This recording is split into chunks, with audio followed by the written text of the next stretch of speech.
இந்த வீடியோவில் நம்ம எதை பற்றி பார்க்க போகிறோன்னா, பேன் கார்டு வைத்திருப்பவர்களுக்கு தற்போது மிகவும் முக்கியமான அறிவிப்பு ஒன்று விலகி உள்ளது. அது என்ன என்பதை பற்றி தான் இந்த வீடியோவில் நம்ம டீட்டெயிலாக பார்க்க போகிறோம். பேன் என்று அழைக்கப்படும் நிரந்தர கணக்கு பர்மனன்ட் அக்கௌண்ட் நம்பர் வைத்திருக்கும் ஒட்டுமொத்த பேருக்கும் பேன் 2.0 மிகப்பெரிய மாற்றத்தை கொண்டு வர இருக்கிறது.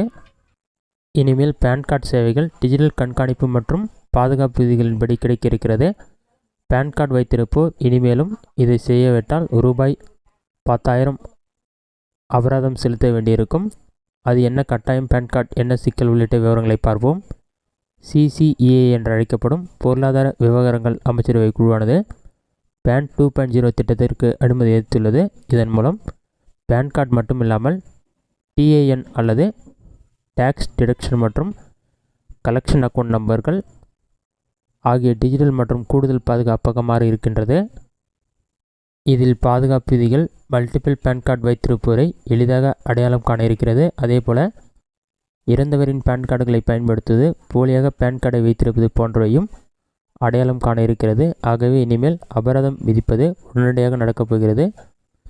பேன் கார்டு விதிகளின்படி ஒரு நபர் ஒரே ஒரு பேன் கார்டு மட்டுமே வைத்திருக்க வேண்டும். ஆனால் டிஜிட்டல் மயமாக்குதலுக்கு முன் பேன் கார்டுகளை பெற்றவர்களில் பலர் ஒன்றுக்கும் மேற்பட்ட பேன் கார்டுகளை வைத்திருக்கின்றனர்.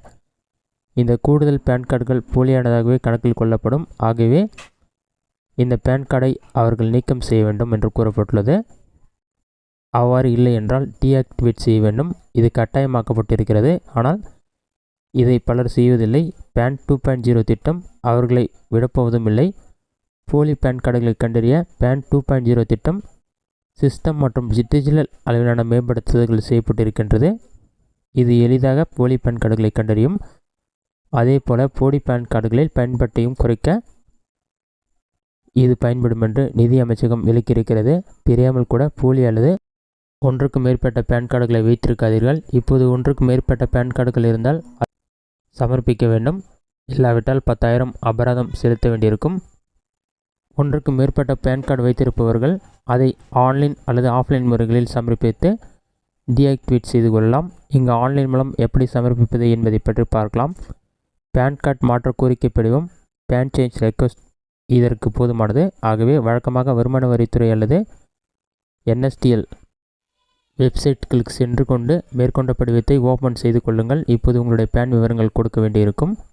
இதில் ஒன்றுக்கு மேற்பட்ட பேன் கார்டு அல்லது போலி பேன் கார்டு என்ற ஒரு ஆப்ஷன் இருக்கும். அதை கிளிக் செய்து விவரங்களை பூர்த்தி செய்து நீங்கள் சமர்ப்பிக்க வேண்டும். அதன்பின் அந்த போலியான பேன் கார்டு நீக்கம் செய்யப்பட்டுவிடும்.